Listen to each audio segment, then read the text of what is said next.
بیٹے بات یہ ہے کہ ہم ہیں بھوکے ننگے. ٹھیک ہے, سیدھی سی بات, بڑی سخت بات ہے. ہم ہیں بھوکے ننگے. ٹھیک ہے, ہمارے میں کوئی سیلف اسٹیم نہیں ہے. ہم اپنے پاؤں پہ آج تک کھڑے ہی نہیں ہو سکے.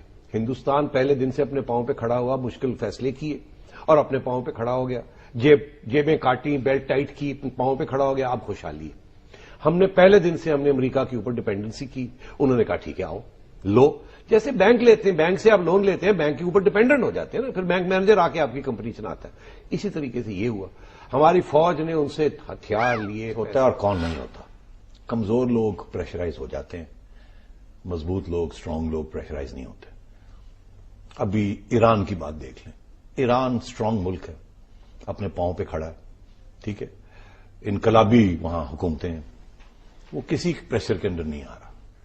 اگر اس کو کوئی آنکھ دکھاتا ہے وہ واپس آنکھ دکھا دیتے ہیں. آپ نہایت کمزور ملک ہیں, انٹرنلی ویک ہیں, معیشت آپ کی تباہ ہو چکی ہے, ٹیررزم کے ساتھ آپ کمزور ہو چکے ہیں. آپ کہاں کہاں لڑیں گے, کہاں سے پیسے آئیں گے, کیسے ہوگا؟ آپ کمزور ہیں, آپ آنکھیں نہیں دکھا سکتے. اگر آپ آنکھیں دکھائیں گے تو پھر کیا ہوگا؟ دکھائیں آپ, یہ بھی ہو سکتا ہے کہ جی کوئی فرق نہیں پڑتا. کچھ لوگ ہیں یہاں کہتے ہیں جی جہنم میں جائے, ہم آنکھیں دکھائیں گے, ہم کھڑے ہوں گے, نہ سے گھاس کھائیں گے. میں ہمیشہ ایسے دوستوں کو یہ کہتا ہوں بالکل ٹھیک ہے, چلے تیار ہو جائیں, ہم گھاس کھائیں گے.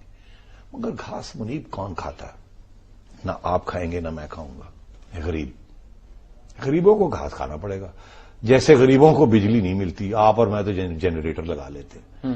میں آپ سے عرض کر رہا ہوں, یہ جب بات آتی ہے نا فخر کی, آنر کی, یہ وہ, تو یہ آپ اور میرے جیسے لوگ افورڈ کر سکتے ہیں. آپ کہیں جو پورے امریکہ بھی یہی کہہ رہا ہے نا آپ کو کہ دیکھیے اب آپ لڑائی جھگڑے چھوڑیں, اب مائنڈ سیٹ اپنا چینج کریں, ہندوستان سے آپ کی دشمنی جو ہے اس کو ختم کریں, اور یہ کشمیر تو ملنا نہیں ہے آپ کو, اب آپ بھی مان گئے اس بات کو, تو اب کیا لڑائی جھگڑے. اور ہم نے بھی یہ کہنا شروع کر دیا کہ ہاں ہمیں جو اصلی جو ہمارا دشمن ہے وہ تو انٹرنل ہے. بڑے لوگ یہ کہتے ہیں کہ جی ہر جگہ پہ ہماری بدنامی ہوتی ہے, یا تو ہم اپنا کیس نہیں صحیح پریزنٹ کرتے, اور انڈیا کے ساتھ دنیا کا رومانس پریزنٹ ہی نہیں کرتے. بات یہ ہے جی, میں آپ سے دو باتیں, اگین دو نہیں تو تین کر دوں اس دفعہ. پہلی بات بڑی بات ہے سر صاحب, دیکھیے تین باتیں کر دیتا ہوں. وہ پہلی بات تو یہ ہے کہ دنیا کو انڈیا بڑا پسند ہے. انڈیا میں جمہوریت ہے, انڈیا میں مارشل لا نہیں لگتے. ٹھیک, انڈیا ساری دنیا کے ساتھ انٹیگریٹ ہوا ہوا. انڈینز جہاں بھی گئے ہوئے ہیں وہاں وہ ایک جس ملک میں بھی ہیں وہ بڑے ذمہ دار طریقے کے ساتھ وہاں اپنا رول ادا کر رہے ہیں. اور پھر انڈیا وہ کہتا ہے نا دا ورلڈز بگیسٹ ڈیموکریسی. تو ایک رومانس ہے دنیا کا انڈیا کے ساتھ, اور وہ رومانس انڈیا کی جو حکومت آتی ہے اس کو برقرار رکھتی ہے. مطلب کتنے ملینز آف ٹورسٹ انڈیا جاتے ہیں, آپ کے یہاں تو 10 ٹورسٹ نہیں آنے کے لیے تیار. تو انڈیا نے ایک ماحول کرتا ہوں. انہوں نے کہا کہ انڈیا کو دبتا دبتا نہیں ہے. میرا خیال ہے انڈینز ہیں نا وہ اس ڈپلومیسی میں, یہ پاکستانی ہمارے جو ڈپلومیٹس ان سے بہت آگے ہیں. وہ سب مانتے ہیں کہ وہ انڈیا ہے یا ایران ہو, دنیا بھر میں ان کی ڈپلومیسی ہمارے ڈپلومیٹ سے بہت آگے کی چیز. ہم اس وقت اس بحث میں نہیں جاتے. وہ اپنے جو ان کے ساتھ وہ کھڑے ہو جاتے ہیں نا امریکہ کے سامنے, اس کے بعد وہ جا کے ایک پوائنٹ پہ ڈیل سٹرائک کرتے ہیں. مثلا میں 2-4 مثالیں دینا چاہتا ہوں. جو ہم کہتے ہیں نا کہ شاید وہ کھڑے ہو جاتے ہیں, وہ جا کے ایک سٹینڈ لیتے ہیں ایک پرٹیکولر, جب جاتے ہیں نا اس پہ ہائٹ پہ, اس کے بعد وہ آ کے امریکہ سے ڈیل کٹ کرتے ہیں. میں ایک بہت بڑا آپ کو اس کی مثال دینا چاہتا ہوں.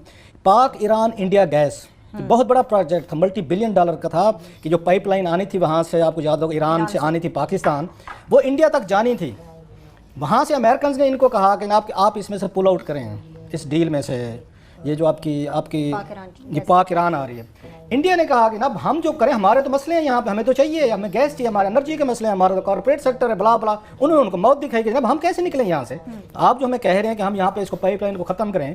تو امریکہ نے ان کو, آپ کو یاد ہوگا, سول یہاں نیوکلیر کی انہوں نے ڈیل دی تھی سر, جو پاکستان رو مر گیا کہ ہمیں دے دوں گا, کہ جناب آپ ذرا فاصلے پہ رہیں, آپ کو نہیں دیتے.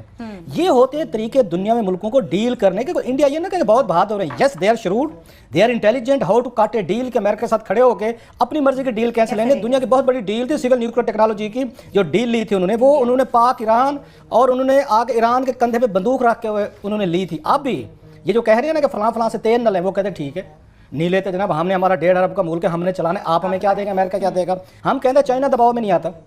ये दुनिया में ना इंटरेस्ट होते हैं, ये आपके मुल्कों के मफादात होते हैं, मफाद के जरिए चलते रहते हैं, वो ठीक है। मसलन अब चाइना को हम बड़ा ये बहादुर समझते हैं। अब चाइना को इन्होंने कहा था उस वक्त जब वो इसको फंड कर रहा था, एग्जिम बैंक जो है पाक ईरान इस पाइपलाइन के लिए हमने लोन अप्लाई किया होता चाइना से कि हमें फंड करें।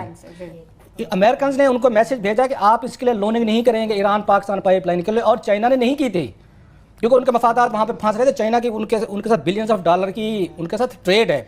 सो मुल्क चलते हैं मफादात के साथ, हम चलते हैं थोड़ी सी गर्दन के साथ कि आज हमारी गर्दन छोटी हो गई यार, इनको आके कुट दो, आज इनकी गर्दन आज ये टाइट है, आज तारीफ कर दो, मफादात होते हैं। मुझे नहीं पता कि अगेन आई होप कि इमरान खान साहब ने और शाह महमूद कुरैशी साहब ने हमारे इंटरेस्ट जो हैं इसको इंटरेस्ट बेस्ड तल्लुकात रखें। दुनिया में फॉरेन पॉलिसी ऐसे होती है।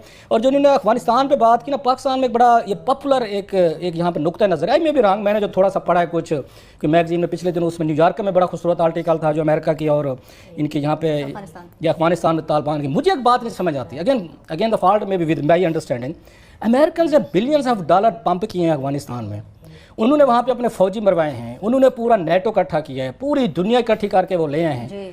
उनको एक अड्डा लेना था पाकिस्तान के लिए 60s में, उन्होंने आके आपको याद हो रशिया की और चाइना की उन्होंने करवानी थी वहाँ पे एस्पिनाज, वहाँ चिटागांग की बड़ा बेर उसके लिए पाकिस्तान के उन्होंने जनरल साहब के साथ कितनी मिन्नतें करके डीलें करके 2 अड्डे लिए थे। यहाँ दुनिया में इससे बड़ी स्ट्रेटेजिक आपको जगह मिल सकती है अफगानिस्तान की, जहाँ पे आप वहाँ पे अमेरिकन अड्डे बना के जो बनाए हुए हैं, वो पाकिस्तान पे आंख रख के बैठे हैं, वो चाइना पे आंख आप रख के बैठे हैं, वो इंडिया तक रसाई है, उनके सेंट्रल एशिया की तमाम स्टेट्स हैं, उसके बाद ईरान है, रूस है। मुझे कुछ समझा दे कि वो कैसे वहाँ से निकल के जाएंगे और क्यों निकल के जाएंगे, इतना बड़ा अफगानिस्तान आपके पास है। अब ये कहते हैं कि वहाँ पे, और आपने इन तमाम मुल्कों के साथ इनके मसले हैं, चाइना के साथ भी हैं, ईरान के साथ भी हैं, रूस के साथ। लॉबी का अभी रुख देखा ही नहीं है आपने, उनकी ग्रिप ही नहीं देखी अभी तक आपने, वो पूरी मशीनरी चलते नहीं देखी अभी तक। कोई प्रेसिडेंट आ जाए कश्मीर को अगर टच भी कर जाए तो मैं जो आप कहेंगे वो देंगे। आप एक्सपेक्ट कर रहे हैं कि डोनाल्ड ट्रंप लड़े हो? It is really truly profound. कोई यहाँ ये नहीं सोचता कि अंदर के जो हालात हैं यही रिफ्लेक्ट हो रहे हैं बाहर। आप अगर अंदर इस किस्म की सियासत कर रहे हैं और इस किस्म के शॉर्टकट्स लेने की बातें हो रही है और मिलिट्री इंटरवेंशंस की बातें हो रही है और डिस्टेबलाइजेशन हो रही है और क्रिमिनलिटी हो रही है, तो क्या दुनिया देख नहीं रही क्या हो रहा है? और साथ आप बात कर रहे हैं $40 बिलियन की कि जी अगले 10 साल में या 20 साल में ये आएंगे। This is the fundamental issue. हम अपना घर ठीक नहीं करेंगे, लड़ाई झगड़े बंद नहीं करेंगे, इत्तेफाक के साथ बात नहीं करेंगे, तो दुनिया यहाँ नहीं आएगी। You will never become part of the global village. अब आप बताइए कहाँ दुनिया में ये आपने बात सुनी कि जी $46 बिलियन की इन्वेस्टमेंट आ रही है, चाइनीज कह रहे हैं कि 10,000 मिलिट्री की ट्रूप्स भी साथ खड़े हो जाए। इन्वेस्टमेंट ऐसे भी होती है कभी? ऐसे कभी नहीं होता। You need to resolve your federal issues, you need to resolve your issues of accountability and corruption, but you don't should not take the route where काम भी ना हो और गंद भी उछाला जाए। लेकिन how long can we survive? वो कहते हैं ना इन लिम्बो। इस वक्त तो हम इन लिम्बो हैं। क्या आप टाइम देते हैं? What do we do? Time किसको? For this country. देखिए ये कंट्री बड़ी रेजिलिएंट है। बड़े अरसे से लोग कह रहे हैं फेल्ड स्टेट या फेलिंग स्टेट। सारे जो इंडिसेस हैं वो तो फेलिंग स्टेट के, फेलिंग। आप 124th 126th 140 उस लेवल पे पहुंचे हैं। आपके हर ह्यूमन इंडेक्स जो है आपका वो लास्ट रेड लाइन क्रॉस कर चुका है। ग्रीस तो हमसे भी गया। शुक्र करे वो ग्रीस का जिक्र आ गया। वो $400 अरब की डिफॉल्ट हो रही है, हमारी तो सिर्फ 20-30 बिलियन डॉलर्स की बात है। मगर वो 11 मिलियन लोग हैं, हम हैं 200 मिलियन। फर्क ये है। This is the big difference. And growing.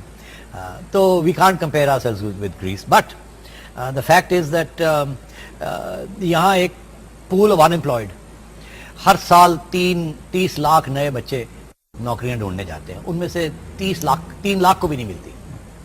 जब तक आपकी 10-11% की ग्रोथ रेट नहीं होगा यहाँ, उस वक्त तक ये लेबर पूल नहीं एम्प्लॉय होगा और ये अनएम्प्लॉयमेंट का लेबर पूल बढ़ता जाएगा, जिसमें से क्रिमिनल्स भी बढ़ते जाएंगे और गुस्सा भी एक पहलू पे गौर करना होगा। और अगर आप पढ़ी लिखी बात करते हैं, पढ़ा लिखा शख्स वो होता है जो दुश्मन की भी अच्छाइयां याद रखे और दोस्त की भी बुराइयां याद रखे। दोस्त को केले में उसकी बुराइयां बताए और दुश्मन की अच्छाइयों को याद रखते हुए सीखे। नरेंद्र मोदी से मेरे 100 इख्तिलाफात हो, लेकिन सर अपने मुल्क की इकोनॉमी के लिए नरेंद्र मोदी बहुत बड़ा तोहफा साबित हुआ। बहुत बड़ा एक हीरा साबित हुआ। आपको याद होगा ओबामा साहब जब थे सदर अमेरिका के, सुपर पावर के, अमेरिका नहीं कहूंगी, सुपर पावर जिसकी मुट्ठी में तमाम लोग बंद हैं सर, उस अमेरिका के सदर ने जाके दौरा किया और कितने मुआहदे तय कर आया? आई थिंक 68 या 67 मुआहदे, मुझे एग्जैक्ट फिगर याद नहीं चले, यहां पे बात खत्म करते हैं। इतने मुआहदे एक सुपर पावर का सदर जाके इंडिया में तय करके आया। किस चीज ने अट्रैक्ट किया, किस चीज ने उनको खींचा वहां पे? नरेंद्र मोदी की इकोनॉमी से रिलेटेड पॉलिसीज ने।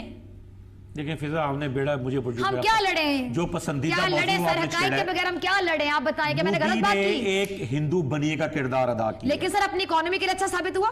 यस और नो? बनिया क्या होता है? बिजनेसमैन होता है ना, जो एक बिजनेसमैन ही जो इकोनॉमी को लेके आता है। देखिए हमारे यहाँ डिलेमा क्या है, हम जो अपनी इकोनॉमी को ब्यूरोक्रेसी के जरिए या सिविल क्रेसी के तो जरिए हमारे यहाँ डॉक्टर साहब इकोनॉमी के लिए एक- कौन नरेंद्र मोदी साबित हो, ये बता दें अब तक?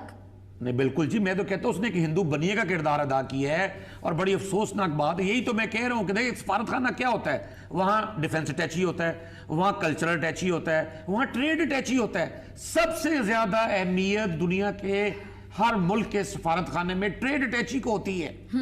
जिसने जाके बताना है, देखें मैं ये खुद देख चुका हूं, दुबई में जो हिंदू सफीर है इंडिया का, वो चावल के पैकेट लेके उसके नमूने वो मार्केटों में खुद गया कि जी ये चावल जो है मैं आपको बेचना चाहता हूं। तो कितना अच्छा जेस्चर है ना सर, ये कितना अच्छी मार्केटिंग स्किल्स है ना ये, फिर अगर कहा जाए देखे तो। ना, यही तो बात है। मैं यही तो कहता हूं कि वजीर आज़म इमरान खान जो हैं, मुझे बज़ाहिर ऐसे लगता है कि वो और उनकी टीम जो है इसी तरह की तब्दीलियां आप देख, खारजा पॉलिसी ये नहीं होती कि आप एक स्टेट, खारजा पॉलिसी में आपको जो आपकी जो ग्राउंड जिस पे आपने खेलना है वो सफारत खाना है, उसको आप इतना फाल बनाएंगे कि वो आपके कल्चर को प्रमोट कर सके, वो आपके ट्रेड को प्रमोट कर सके, वो आपके जो डिफेंस मामला। प्राइम मिनिस्टर का आपको शॉट दिखा दूं जो उन्होंने खिताब किया था, ताकि ज़रा ज़हनों में दोबारा से एक दफ़ा समझ लें हम कि क्या चाह रहे हैं। हमारे साथ हमसाया मुल्क में देख लें, उनकी हुकूमत ने फैसला किया या 2 या 3 दिन पहले